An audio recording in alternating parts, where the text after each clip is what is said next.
de agradecimiento al Señor. ¿Están contentos en esta tarde, mis hermanos? No lo hagan por mí, mis hermanos. Vengan a darle alabanza al Señor porque Él es digno.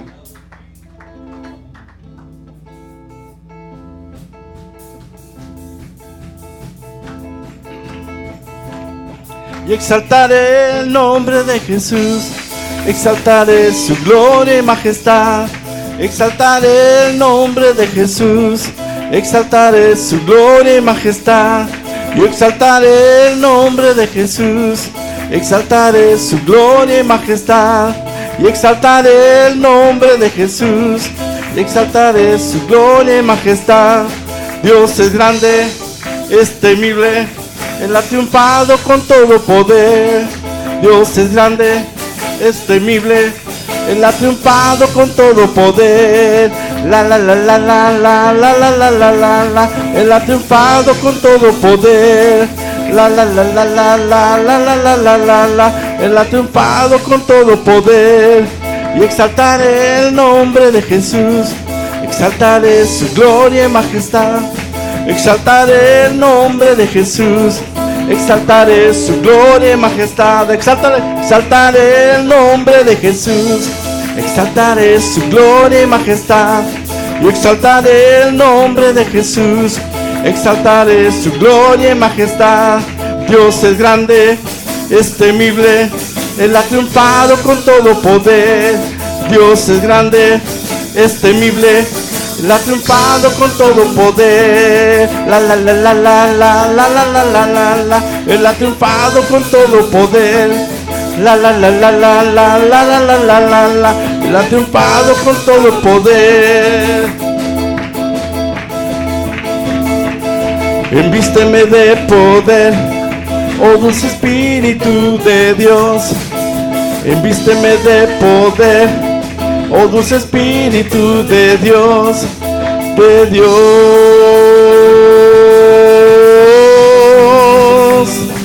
de Dios. Envísteme de poder, oh dulce Espíritu de Dios. Envísteme de poder, oh dulce Espíritu de Dios, de Dios,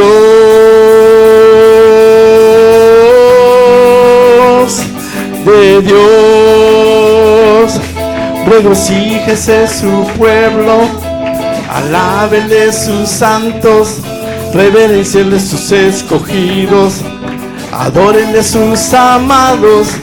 Regocíjese su pueblo, alábenle sus santos, reverencienle sus escogidos, adórenle sus amados.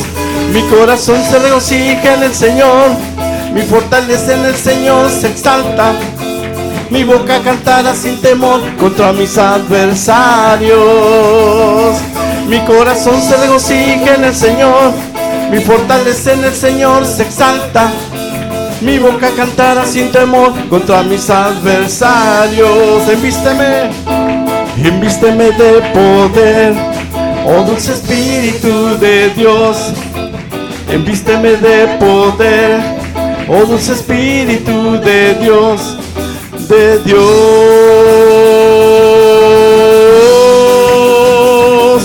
de Dios. Regocíjese su pueblo, alábenle sus santos, reverencienle sus escogidos, adórenle sus amados. Regocíjese su pueblo, alábenle sus santos, reverencienle sus escogidos, adórenle sus amados. Mi corazón se regocija en el Señor, mi fortaleza en el Señor se exalta. Mi boca cantará sin temor contra mis adversarios. Mi corazón se regocija en el Señor, mi fortaleza en el Señor se exalta. Mi boca cantará sin temor contra mis adversarios. David danzaba en la presencia del Señor, el pueblo se regocijaba. David danzaba en la presencia del Señor, el pueblo se regocijaba. Porque David andaba conforme al corazón de Jesús. Porque David andaba conforme al corazón de Jesús. Saúl mató a 1000 y David a sus 10,000. El pueblo se regocijaba. Saúl mató a 1000, David a sus 10,000. El pueblo se regocijaba. ¿Por qué? Porque David andaba conforme al corazón de Jesús. Porque David andaba conforme al corazón de Jesús. David peleó contra el oso y el león. El pueblo se regocijaba. David peleó contra el oso y el león. El pueblo se regocijaba. Porque David andaba conforme al corazón de Jesús. Porque David andaba conforme al corazón de Jesús. Y hay poder en el nombre de Cristo. Hay poder en el nombre de Cristo. Hay poder en el nombre de Cristo. Hay poder, hay poder, hay poder. Hay poder en el nombre de Cristo. Hay poder en el nombre de Cristo. Hay poder en el nombre de Cristo. Hay poder. Hay poder en el nombre de Cristo. Díselo. Hay poder en el nombre de Cristo. Hay poder en el nombre de Cristo. Hay poder, hay poder, hay poder. Nombre poderoso. Nombre poderoso. Nombre de victoria. Nombre de guerra para su pueblo. Nombre poderoso. Nombre de victoria. Nombre de guerra para su pueblo. Hay poder en el nombre de Cristo. Díselo. Hay poder en el nombre de Cristo. Hay poder, hay poder, hay poder. Hay poder en el nombre de Cristo. Hay poder en el nombre de Cristo. Hay poder en el nombre de Cristo. Hay poder, hay poder, hay poder. Nombre poderoso, nombre de victoria, nombre de guerra para su pueblo. Nombre poderoso, nombre de victoria, nombre de guerra para su pueblo. Hay poder en el nombre de Cristo. Hay poder en el nombre de Cristo. Hay poder, hay poder, hay poder. Hay poder en el nombre de Cristo. Hay poder en el nombre de Cristo. Hay poder en el nombre de Cristo. Hay poder, hay poder, hay poder. León de la tribu de Judá, león de la tribu de Judá, ha venido para ser rey. León de la tribu de Judá, león de la tribu de Judá, ha venido para ser rey. Y Él es el Rey de reyes, Él es Señor de señores y Dios de los dioses. En el cielo Él es exaltado y en la tierra también. En el cielo Él es exaltado y en la tierra también. Aleluya, aleluya, amén. Aleluya, aleluya, aleluya, amén. Aleluya. Y toda la noche sin parar, cantando alabanzas al Señor, diciendo de su gloria y majestad, Él es el Rey.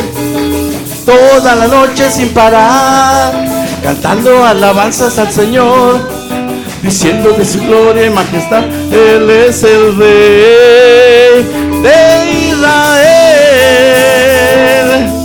Con óleo de alegría me has ungido, con gozo y con pandero danzaré, delante de su pueblo redimido, la gloria de su nombre exaltaré.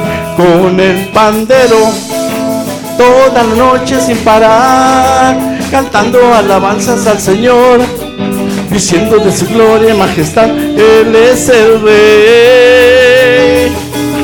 Toda la noche sin parar, cantando alabanzas al Señor, diciendo de su gloria y majestad, Él es el Rey de Israel. La la la la la la la la la la la la la la la la. La la la la la la la la la la la. Toda la noche sin parar, cantando alabanzas al Señor, diciendo de su gloria y majestad, Él es el Rey de Israel. Alabar a Jesús porque Él es bueno, para siempre es su misericordia. Alabar a Jesús porque Él es bueno, para siempre es su misericordia. Alabar al Dios de los dioses, alabar al Señor de señores, alabar al Rey de los cielos, alabar al Dios de los dioses. Para siempre, para siempre, para siempre es su misericordia. Y toda la noche sin parar, cantando alabanzas al Señor, diciendo de su gloria y majestad, Él es el Rey. Toda la noche sin parar, cantando alabanzas al Señor, diciendo de su gloria y majestad, Él es el Rey de Israel. La la la la la la la la. La la la la la la la la. La la la la la la la. La la la la la la. La la la la la la la. La la la la la la la. La la la la la la la. La la la la. De Israel.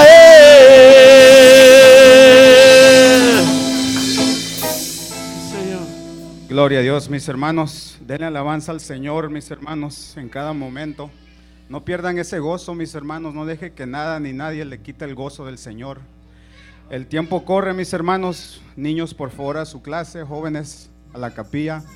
Hermanos adultos, preparen el estómago para el alimento espiritual.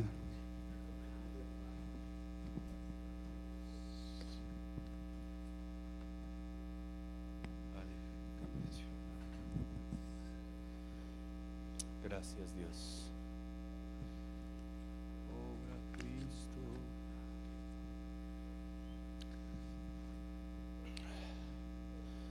Gracias a Dios en esta noche. Bendito el nombre de Jesús. Gracias, gracias, gracias.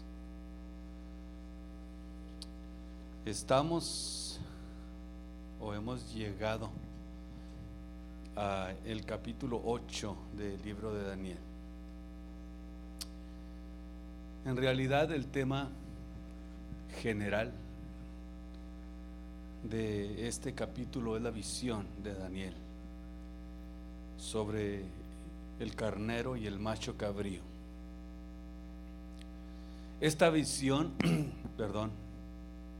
fue profética, le fue revelada a Daniel, registrada por Daniel mismo. Y hay que destacar algo importante en esta escritura del libro de Daniel, que se cumplió todo claramente, literalmente en la historia.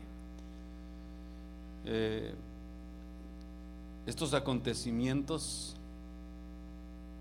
se pueden ver que fueron claramente cumplidos y que se llevaron a cabo al pie de la letra, según como la visión que tuvo Daniel. Fue aproximadamente escrito este libro en el año 600 años de Cristo, aproximadamente. Y estamos en el capítulo 8, donde estamos hablando de la visión que tuvo Daniel. Habla en el capítulo 8, habla del tercer año del reinado de Belsasar, mientras que en la visión anterior, ¿cuándo fue? En el primer año, capítulo 7. Ustedes van a mirar eso también, que esta visión sucedió 2 años después de la del capítulo 7 del libro de Daniel. Podemos ver aquí claramente la fecha de este acontecimiento, tercer año del reinado de Belsasar, el último rey de Babilonia. Y decíamos que dice que miraba Daniel en la visión de la noche, y estaba en Susa, que era la capital del reino de la provincia de Elam. En esta visión Daniel se encontró a sí mismo en Susa, capital de Medo-Persa, que era el segundo imperio mundial de esta ocasión. Ahora, la razón para la que el escenario de esta visión estuviera en Susa, en lugar de Babilonia, o sea, es un lugar que es parte de Babilonia, era la razón porque ahí es donde se encontraba el segundo y el tercer reino o el imperio mundial. Por eso es que los eventos se predijeron en esta visión, se cumplieron todos dentro del plazo aproximadamente de unos 200 años. O sea, si hablamos de todo lo que habló históricamente Daniel, fue un lapso aproximado de unos 200 años de acontecimientos. Y aquí notamos que tal cumplimiento fue tan notable que, como ya indicamos, que muchos han insistido en que el libro de Daniel fue escrito después de estos eventos que habían ocurrido. Y entonces se trata pues de un simple relato histórico, pero en realidad nosotros sabemos que no es de esa manera.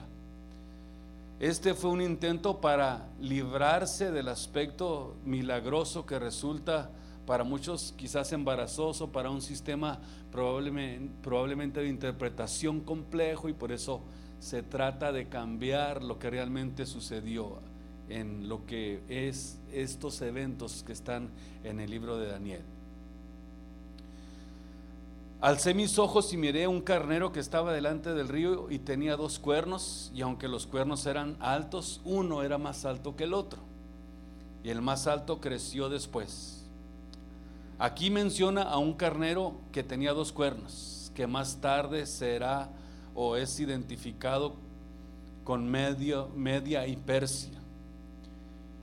Y aquí se indica que el más alto creció después. En otras palabras, el cuerno que representaba a Media creció primero, cuando el general del ejército de Media destruyó Babilonia. Entonces, más tarde, los monarcas persas lograron predominio y mayor influencia sobre los medos y llevaron el imperio a su época culminante. O sea que existió una predominancia de los medos sobre los persas. Así que este carnero con sus 2 cuernos, uno de ellos más prominente que otro, fue el primer imperio medo-persa con una superioridad posterior de los persas.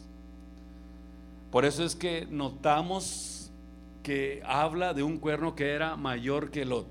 Voy a ir descifrando poco a poco todo esto para que ustedes vayan acomodándose y vayan comprendiendo un poquito mejor. Y dice en el capítulo 8, versículo 4, donde dice: vi que el carnero hería con los cuernos al poniente, al norte y al sur, y ninguna bestia podía parar delante de él, ni había quien escapara de su poder. Hacía conforme a su voluntad y se engrandecía, o se engrandecíase, como dice la versión antigua. Observemos que las direcciones en las que se movía este carnero, dice aquí: vi al carnero que hería con los cuernos al poniente, al norte y al sur. ¿Por qué no dijo que estaba dirigiéndose al oriente? Que es uno de los lugares que faltó. Bueno, es que Persia estaba en el oriente, y la Biblia, o la historia, perdón, y también por la Biblia, enseña que nunca tuvo un avance posterior hacia el lejano oriente. Si ellos hubieran avanzado más hacia aquella dirección, hubieran llegado hasta el mismo oriente, donde se encontraba, donde está ahorita India y China. Sin embargo, los medos y persas proyectaron su imperio en todas las demás direcciones. Por eso es que Este fue un imperio que en el capítulo 7 vimos representado por el oso en la descripción de las bestias de la visión de las que habla Daniel en el capítulo 7. Estos pueblos estaban motivados por un espíritu de conquista. Por eso es que nosotros vamos a entender y a leer como lo dijo Daniel aquí en el versículo 5 del capítulo 8. Mientras yo consideraba esto, un macho cabrío venía del lado del poniente sobre la faz de toda la tierra sin tocar tierra. La razón por la que quiero brincar a esto es porque yo ya les expliqué que cómo creció más el cuerno que representaba la parte más alta, que era Persia. Y luego dice aquí en el versículo 5 que venía alguien, o venía este macho cabrío del lado del poniente, de sobre la faz de la tierra, sin tocar tierra, y aquel macho cabrío tenía un cuerno notable entre sus ojos. Mientras que Daniel estaba admirado por el poder, por la capacidad del carnero, desde más allá del occidente llegó un macho cabrío moviéndose de forma imponente y con un destacado cuerno entre sus ojos. Este macho cabrío, naturalmente, que está representando al poder de Grecia, como podemos ver en el versículo 21 de este mismo capítulo, que este cuerno realmente tipificaba a alguien o a un poder que venía conquistando de una manera impresionante. Y naturalmente que este cuerno tipifica a Alejandro Magno. ¿Cómo dice este versículo? Y el macho cabrío es el rey de Javán, y el cuerno grande que tenía entre sus ojos es el rey primero. Aquí está hablando de este conquistador que realmente por la forma, por la capacidad, por la sagacidad que tenía para conquistar era impresionante. Bajo el rey Jerjes, Persia intentó desplazarse hacia el oeste, pero desde el oeste llegó este macho cabrío del que habla, que en la imagen de la visión avanzaba tan rápidamente que ni siquiera tocaba tierra. Imagínese usted con la velocidad con la que venía.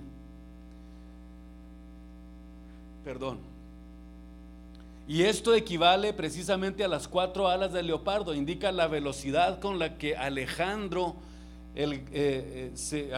Magno se desplazaba con su ejército.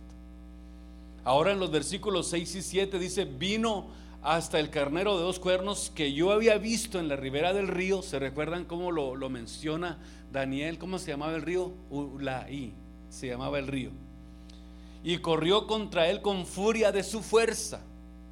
Lo vi llegar junto al carnero, se levantó contra él y lo hirió y le quebró sus 2 cuernos. Y el carnero no tenía fuerzas para hacerle frente. Lo derribó, por tanto, a tierra, lo pisoteó, y no hubo quien lo librara del poder del carnero, del poder al carnero. No había quien lo pudiera librar.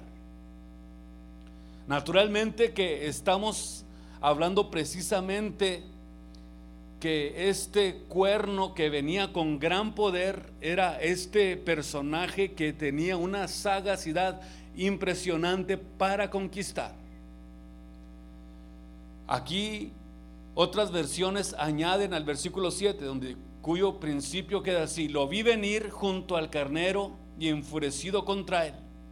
En otras versiones, este detalle añade viveza a la imagen e indica que lo atacó con gran furia y odio. Se lanzó contra él para destruirlo completamente. El rey Jerjes fue el último gran gobernante de Persia y realizó excursiones contra Europa y contra Grecia. En una ocasión, él se encontraba avanzando con 300 hombres y sus familias, y los soldados griegos fueron inteligentes. Dice la historia que no salieron al encuentro, sino que esperaron hasta que llegaran a Termópilas, que es un desfiladero de Tesalia, que consistía en un paso bastante estrecho y por lo tanto no se podía avanzar con un gran ejército. ¿Qué fue lo que sucedió? Así fue que entonces los griegos llegaron a obtener la victoria en Termópilas, porque fueron más inteligentes que los europeos. Causaron, dice la historia, una gran mortandad en el enorme ejército,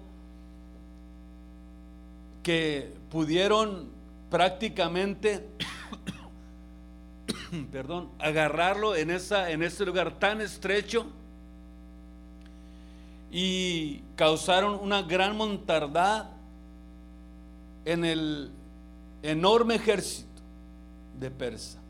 Cuando éste intentó avanzar por aquel desfiladero con unos pocos soldados a la vez, y después en Salamina la flota de Jerjes de 300 barcos, cuenta la historia que fue destruida por un temporal malo que vino en el mar. Cuando a Jerjes le llegó la noticia de que su flota había sido destruida por la tormenta, el rey se dirigió a la orilla del mar. Dice la historia que se quitó su cinturón y con él golpeó las olas. En otras palabras, golpeó las olas porque consideró que habían destruido a sus barcos. Podríamos decir que en esa acción no lo mostró como un gran hombre inteligente. Ya vimos en algunos de sus problemas de control de su temperamento cuando estudiamos la historia de este hombre, o como sucedió también en el libro de Esther.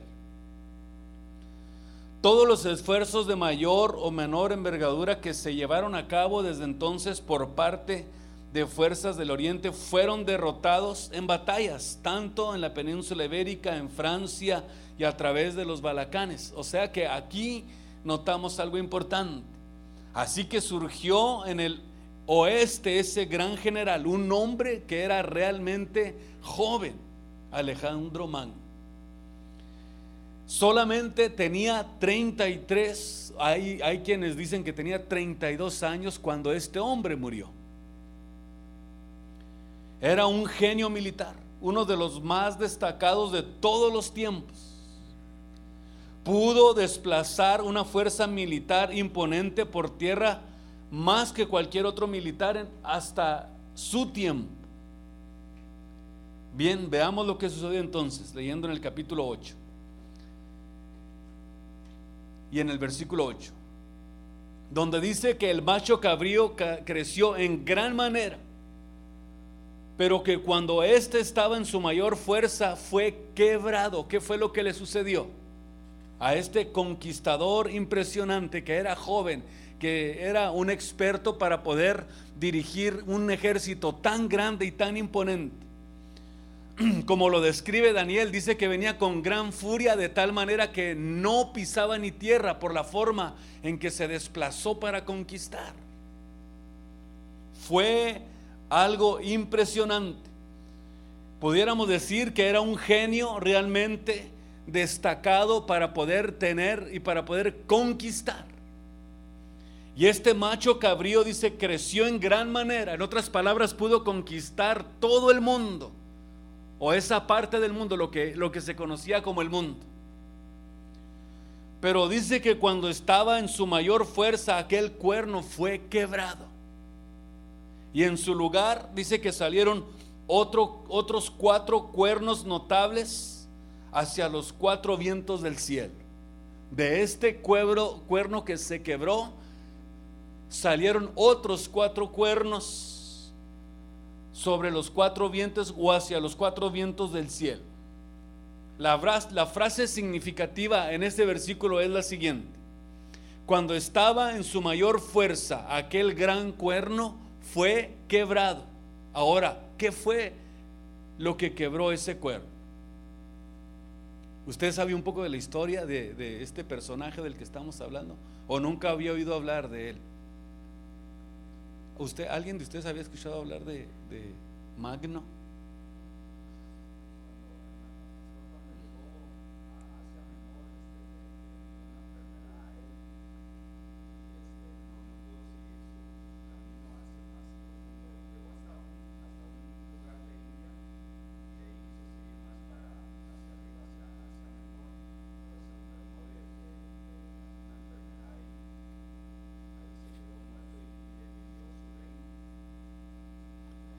dice que creció de tal manera que no había quien pudiera detenerlo.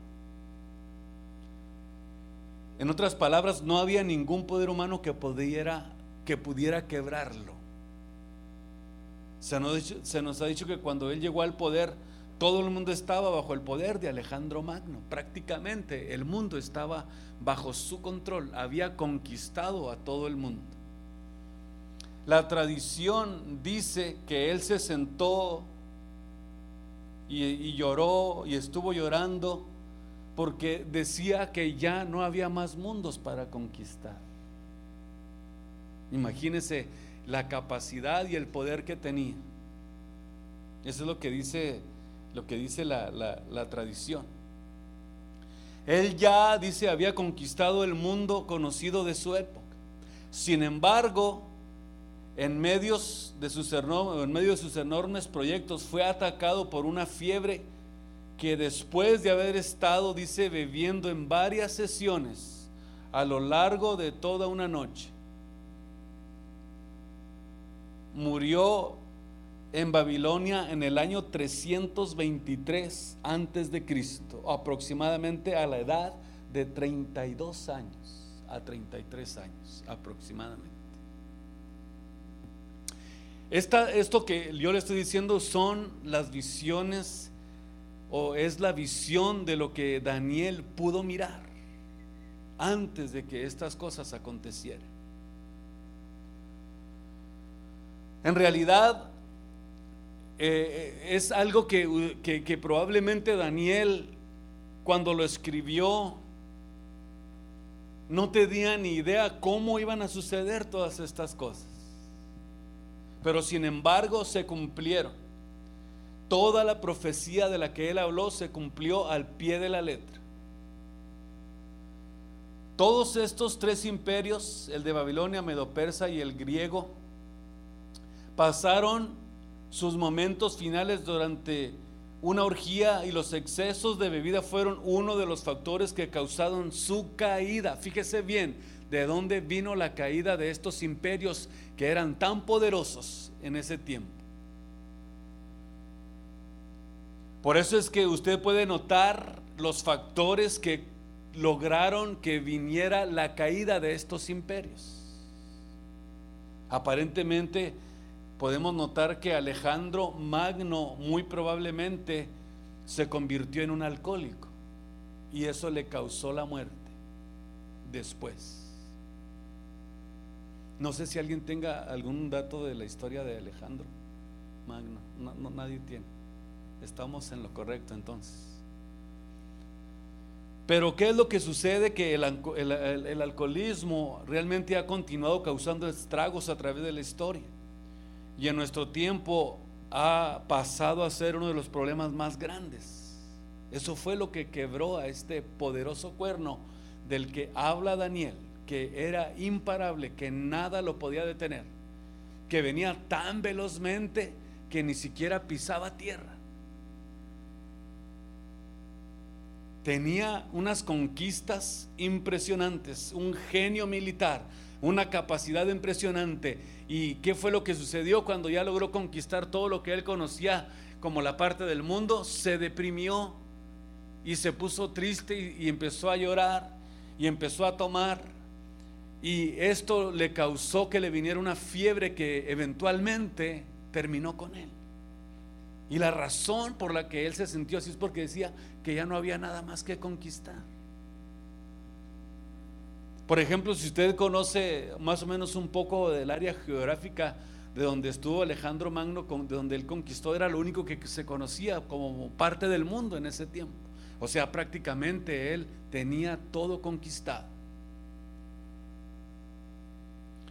Por eso es que hay que destacar los daños que puede producir al cerebro, alterando gravemente a la mente. Cuando usted encuentra de esto, daña la memoria, produciendo trastornos mentales. Eso es lo que sucede. Destruye los órganos vitales del cuerpo. Es dañino entonces, realmente es dañino el producir demasiado alcohol. Mire usted lo que sucede lo que sucede cuando entendemos que el factor principal también de la mayoría de los accidentes de tráfico es por causa del alcohol. Este gran imperio de Alejandro Magno cayó porque él se convirtió en un alcohólico. Él pudo conquistar el mundo conocido de entonces, pero nunca pudo conquistarse a sí mismo. Podríamos decir que se salió fuera de control y no pudo realmente conquistarse a sí mismo, tener dominio propio, cuidar realmente la parte más importante que debió haber cuidado en su vida. Ahora, ¿qué fue lo que sucedió cuando cayó Alejandro Magno? Dice aquí en la última parte del versículo 8: y en su lugar salieron otros cuatro cuernos notables. ¿Qué equivale a las 4 cabezas, o qué equivalen a las 4 cabezas del leopardo de la visión de las bestias del capítulo 7 de Daniel? Es decir, que su imperio fue dividido entre 4 hombres, fue dividido en 4 generales, que me imagino deben de haber sido generales muy cercanos a él y que tenían las capacidades, que tenían los conocimientos de Alejandro Magno.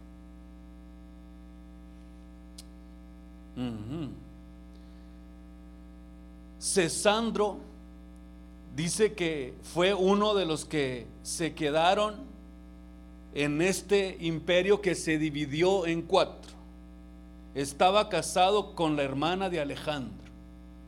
Dice que este se apoderó del área de lo que es Europa, es decir, por el área de Macedonia, Grecia, algunos lugares por ahí. Lisimaco tomó una gran parte de Asia Menor, y esa región corresponde en su mayoría o en su mayor parte a la Turquía moderna. Seleuco ocupó Asia, toda la zona oriental del imperio de Alejandro, excepto Egipto. Y Ptolomeo se quedó con Egipto y al norte de África. Fíjese bien, cada uno de estos nombres eran los 4 generales en los que se dividió este imperio. Por eso es que habla que subieron otros 4 cuernos del cuerno que se quebró.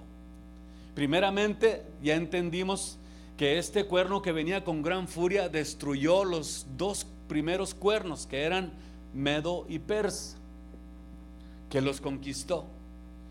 Eventualmente fue quebrado ese cuerno y de él surgieron otros 4 cuernos, que son precisamente esta división que se hizo después de las conquistas que él hizo en sus 4 generales.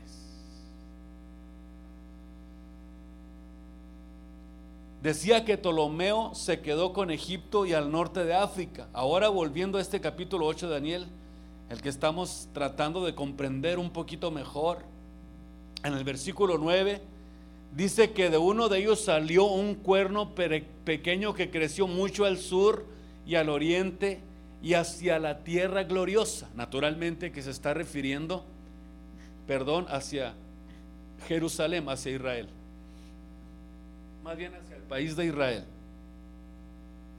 hacia la tierra gloriosa o a la tierra deseable, como dice la versión antigua. La versión 60 dice tierra gloriosa. Naturalmente decía que aquí a la tierra gloriosa se refiere al país de Israel. El cuerno pequeño de este capítulo no fue el mismo que se pudo describir en el capítulo anterior. Y una de las razones por la que dice la Biblia que se le menciona cuerno pequeño a este cuerno pequeño que surgió después de estos 4, es porque es como una, ¿cómo pudiéramos decir? Algo que está relacionado también con el cuerno pequeño.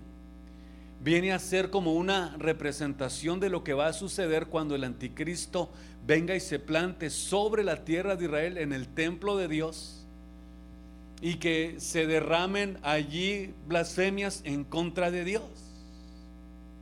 Por eso es que si usted nota que este cuerno pequeño que surgió de estos 4 fue un personaje que se llamaba Antíoco Epifanes, hijo de Antíoco, el Grande, que conquistó la ciudad de Jerusalén, se plantó en el templo de Dios, hizo blasfemias en el lugar sagrado, en donde está precisamente ubicado el templo de Dios, e hizo varias cosas en contra de lo que era el servicio que se le daba a Dios en su templo, en el lugar de Jerusalén, donde se había establecido, o donde se estableció, donde se erigió el templo a Dios. Este cuerno pequeño surgió del 4.º reino. Aquí en el capítulo 8, el cuerno pequeño surgió del 3.er reino. Este cuerno pequeño fue un personaje histórico, mientras que el cuerno pequeño del capítulo 7 del libro de Daniel todavía no ha sido levantado. En otras palabras, es un cuerno que está revelado, pero para el futuro. No sé si me puedo explicar en el sentido de la razón por la que se le llama cuerno pequeño. Es porque trae todas las artimañas, todas las ideas, la infraestructura de lo que es el anticristo, de lo que va a ser en el templo. Por eso es que si usted los relaciona a los 2 cuernos pequeños, tienen esa misma tendencia a plantarse en lo sagrado, a humillar al pueblo de Israel y blasfemar en contra de Dios. Eso fue precisamente lo que hizo este Epifanes.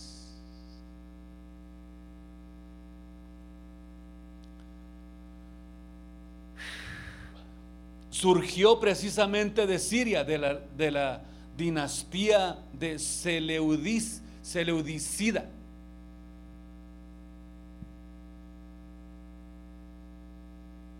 ¿Sabe lo que significa Epifanes?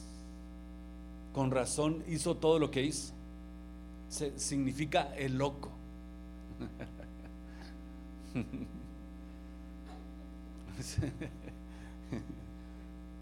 Significa el loco. Porque ¿qué otro gobernante hizo lo que hizo esto? Esto lo hizo como si fuera un demente. Y Antíoco accedió el trono en el año 175 antes de Cristo. Antíoco. Y realizó un ataque contra Jerusalén, y fue contra él, y hubo una oposición en contra de él. Se le rebelaron a él, en contra de él se rebelaron los macabeos de Judá. Él tenía un sentimiento de antisemita, muy santo, podríamos decir muy arraigado, y trató de exterminar a los judíos. Fíjese bien lo que hizo Antíoco. Antíoco el Grande. O pudiéramos decir que todo lo que está realmente sucediendo aquí con este personaje del que estamos hablando, de Antíoco Epifanes. No estoy hablando de 2 personajes, a lo mejor no les había mencionado eso, ¿verdad? Y dije, bueno, pues ¿quién es el Epifanes y quién es el Antíoco? No es el mismo. Entonces lo que hizo este personaje es que se fue hasta al santo templo de Jerusalén, colocó la imagen de Júpiter en el lugar santo. Pudiéramos decir que este fue el primer acto horrible o sacrilegio o palabras de abominación en contra de Dios. Ahí es donde dice también Mateo 24:15 que cuando esto suceda, pero con el otro cuernito del capítulo 7, entonces dice Mateo 24:5 que entonces es cuando va a venir el anticristo. Ni se trata de Antíoco Epifanes. sino que más bien en el Mateo 24:15 se refiere a el anticristo. Es como un prototipo del anticristo este personaje, porque hizo todo lo contrario, hizo de lo peor en el lugar sagrado. Podemos decir que es una similitud, como una representación, y se puede ver con mucha claridad acerca de lo que es el anticristo cuando vengan los tiempos finales. No sé si me explico, hermano, hasta ahí. Sí me puedo dar a entender. Entonces quiere decir que realmente este personaje del que habla Daniel, que surgió precisamente, este cuerno pequeño que tiene la similitud por la forma en que se expresa acerca del anticristo como cuerno pequeño, es justamente que se trata alguien que viene como en una representación de lo que va a hacer el anticristo, por todo lo que hizo. Porque precisamente él dice que colocó la imagen de Júpiter en el lugar santo, utilizó los vasos del templo de la forma más horrenda que pueden utilizarse, adoraba a Júpiter en el lugar sagrado. Eso es precisamente la intención del anticristo: tomar el templo donde está el lugar sagrado, asentarse en él y creer que él es un Dios y que va a demandar que solamente a él se le adore.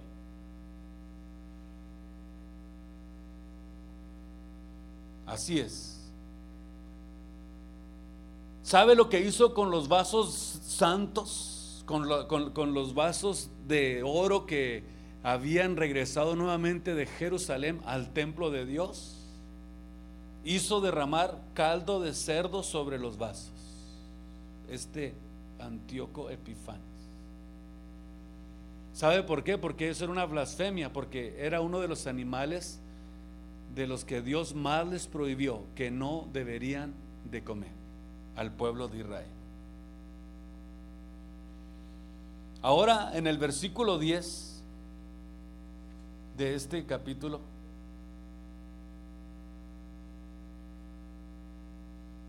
creció hasta llegar al ejército del cielo, y parte del ejército de las estrellas echó por tierra y las pisoteó.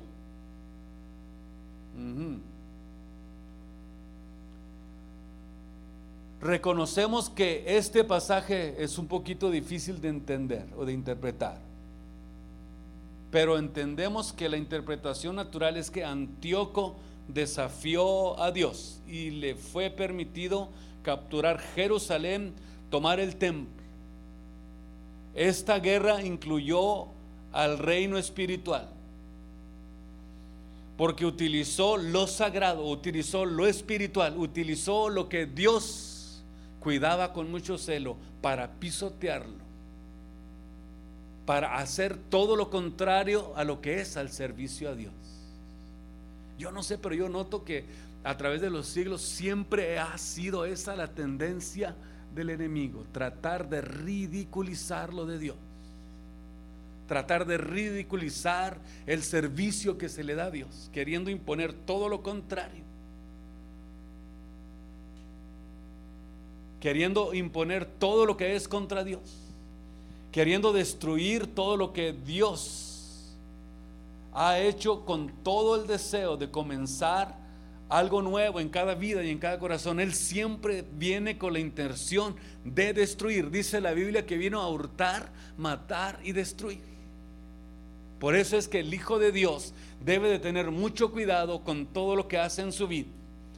Creció hasta llegar al ejército del cielo, y parte del ejército de las estrellas se echó por tierra y las pisoteó. Esta guerra, decíamos, incluyó el reino espiritual, en el cual los ángeles y los demonios están implicados. Algunas de las hazañas que se atribuyen a Antíoco fueron asombrosas. Si son ciertas, ojalá. Hubo una demostración de poder demoníaco realmente en este personaje del que estamos hablando, que es tipo y figura del anticristo. Es impresionante esto.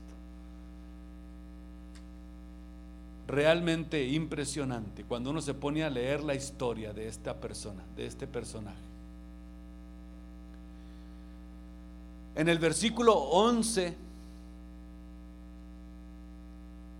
dice que aún se engrandeció frente al príncipe de los ejércitos. Por él fue quitado el sacrificio continuo y el lugar de su santuario fue echado en tierra. Dígame usted si realmente no es un tipo y figura del anticristo este personaje, por todo lo que hace, por la forma en que hace las cosas. Por eso se le llama también cuerno pequeño, que surgió de 4 imperios, de 4 reinos. ¿Y de dónde surge precisamente el anticristo? De los 4 reinos de los que ya hemos hablado anteriormente. Pero siempre prevaleció el reino, el reino al que se refiere cuando se trata de Roma. Fue el que siempre sobrevivió, fue el que siempre persistió, y de allí es donde surge ese cuerno pequeño, de los 10 cuernos en donde se hizo la división del imperio romano. Fíjese bien, en las 2 ocasiones habla de 2 imperios que se dividieron, y de ahí es de donde surgen los cuernos pequeños.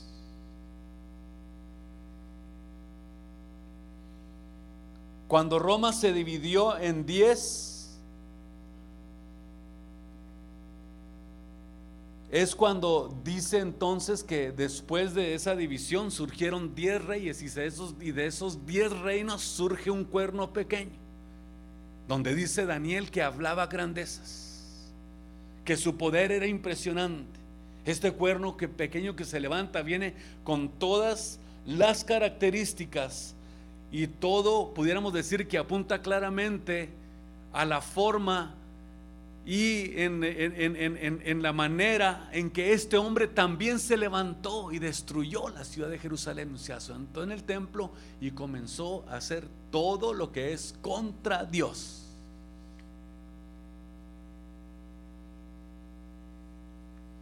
Todo lo que es contra Dios.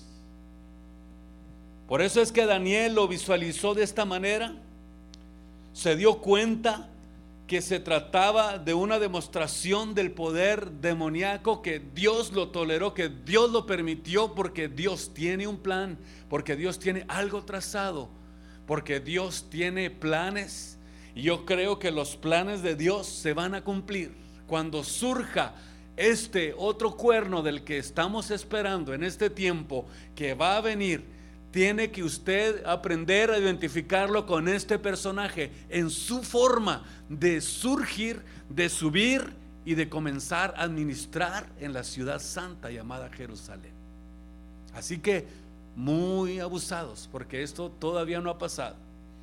En otras palabras, pudiéramos decir que lo que sucedió con Antíoco Epifanes es un prototipo de lo que ustedes y yo probablemente nos toque ver un poquito. ¿Le gustaría ver un poquito de eso? A lo mejor no, ¿verdad? Este Antíoco Epifanes era un gran devoto de Júpiter, de quien pudo haberse pensado, o según podemos entender, o lo que la historia habla de él, tiene como la intención, tiene como el pensamiento, tiene como la idea de que si se tratara como que si Júpiter se hubiera encarnado en él, por la forma en que actuó. Destruyó realmente la ciudad de Jerusalén, la destruyó y prácticamente subyugó completamente a los judíos. Esto sucedió cuando, les dije ahorita, si ya se me olvidó, en el año 175 antes de Cristo. Muy bien, si están cuidadosos. ¿Quería decir algo? A ver, diga algo, hermano.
veces.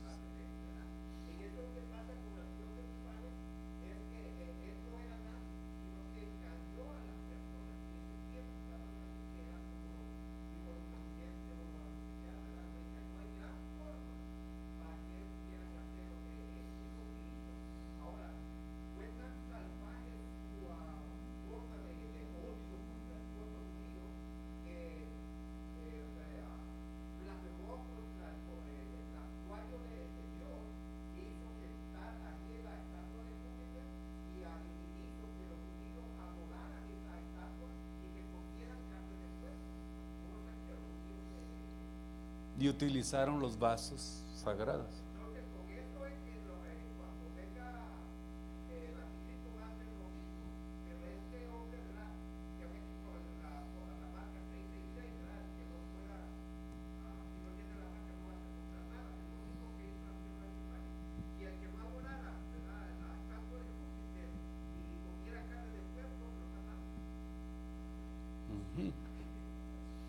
Interesante. Así es, exactamente. A lo mejor nunca había hablar de pero ahora aprendió mucho de este personaje que realmente podemos decir que se engrandeció fuertemente. Y le decía precisamente que la idea y el pensamiento de él era precisamente, y la razón por la que le digo que este era su pensamiento, que esa era su intención o era su idea, hacerse creer como un Dios, dice, o que Júpiter supuestamente había encarnado en él. ¿Sabe por qué? Porque él mismo erigió un título para sí mismo que se llamaba Theos Epifanes. Pues esa es la razón por la que podemos asegurar, sin temor a equivocarnos, que realmente se trataba de alguien que se plantó como si se tratara de un Dios. Porque Theos Epifanes significa Dios manifestado. ¿Y el anticristo qué es? Al decir que es anticristo, naturalmente que está hablando que va a querer tomar el lugar de Cristo, el anticristo. Por eso es anticristo. O sea, es identificado realmente como un personaje que se hace pasar por Dios. Y ya entendimos lo que es una blasfemia. ¿Por qué es blasfemia? ¿Por qué es blasfemia? ¿Por qué? Porque se toma, se posesiona y se da el lugar de Dios. Eso es una blasfemia. Leíamos también la razón por la que los judíos le decían a Cristo que blasfemaba. ¿Por qué blasfemias dices? ¿Por qué? ¿Por qué? Porque tú, siendo un hombre, te haces Dios. Esa es la teoría del anticristo, la misma teoría de Antíoco Epifanes. La teoría del anticristo, hacerse sentar en el templo de Dios. Tesalonicenses 2, ¿verdad? Dice la Biblia, capítulo 2, que se sienta en el trono de Dios. O sea, ¿sabe dónde se va a poner? Exactamente en ese lugar donde se sentó Antíoco Epifanes, en el mismito lugar. Ahí es donde está el templo. Ahí donde va realmente a suceder exactamente de una forma muy similar con todo lo que aconteció con este personaje. Por eso es que a causa de la prevaricación, versículo 12, estoy leyendo los últimos versículos del capítulo 8, que realmente me parecen muy interesantes, me llaman mucho la atención estos versículos, donde dice: y el ejército le fue entregado a causa de la prevaricación sobre el continuo sacrificio, y echó por tierra la verdad, e hizo cuanto quiso. Fíjese, e hizo cuanto quiso. Es impresionante. Y fue prosperado en lo que hizo. O sea, lo hizo, y todo lo que hizo fue próspero, prósperamente.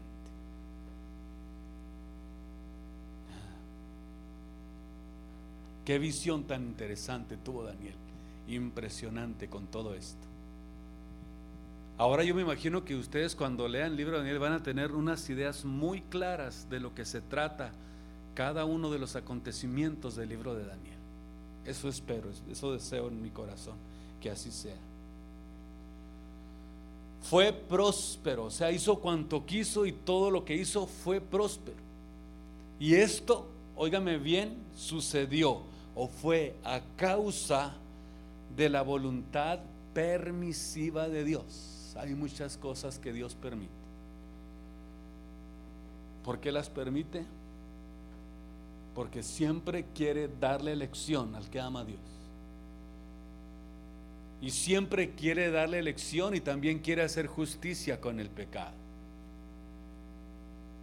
La razón por la que se habla de todo esto es porque él hizo cosas impresionantes. Paró los sacrificios en el templo de Jerusalén, destruyó la ciudad, tomó reos a todos los que vivían en la ciudad. El que no se sometía a su forma de gobierno moría. Todo lo que hizo, naturalmente, que está hablando de prevaricación sobre lo que es el continuo sacrificio. Echó por tierra la verdad. La verdad la destruyó. Él quiso, según, acabar con la verdad y comer y ponerse e implantarse como un dios, el dios Júpiter. En otras palabras, que Theos Epifanes significa Dios manifestado. Lo mismito que va a tener en su mente, lo mismo que va a tener en su sagacidad, en su capacidad el anticristo. La Biblia lo menciona, que se hace creer como que es un Dios. ¿Quién lo tiene? Tesalonicenses 2. No más que, ojalá que lo pudieras poner, no más que no recuerdo si es la primera o la segunda. Tesalonicenses capítulo 2, versículos 7 al 9, creo.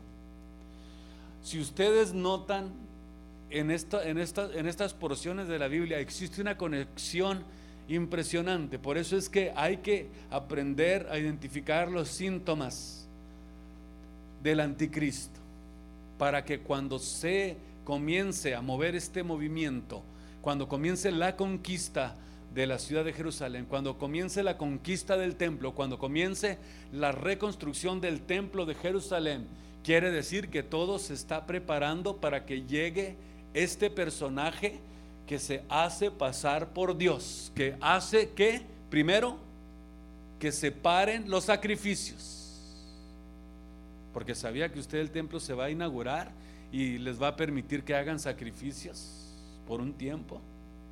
Va a ordenar que se paren los sacrificios. Todo esto, todo este tipo de prevaricación va a comenzar a funcionar para los sacrificios, y comienza a actuar en contra de lo que es la verdad. Va a echar la verdad por tierra y va a demandar que solamente a él se le adore.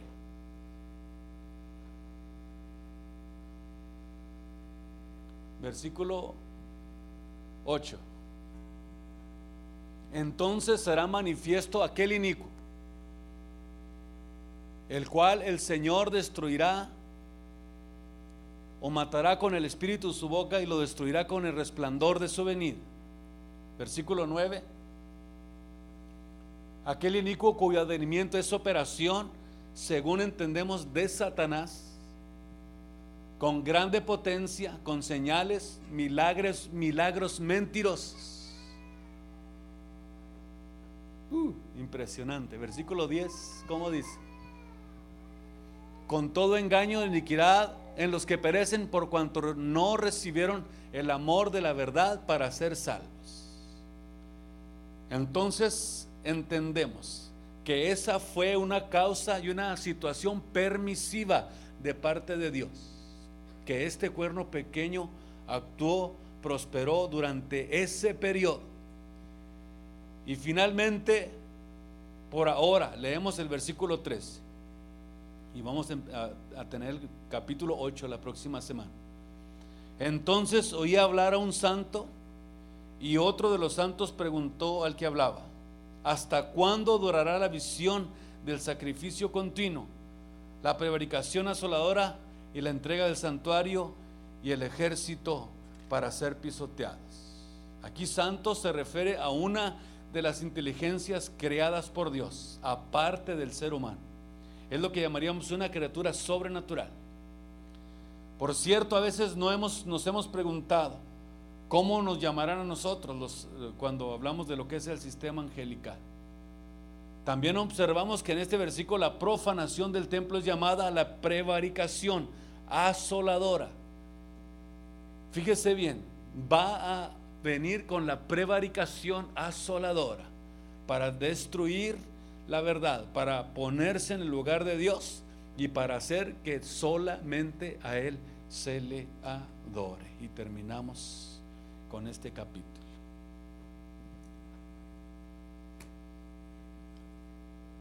¿Quieren decir algo o no? Comentar. ¿Habían escuchado de esto, hermano? Mande.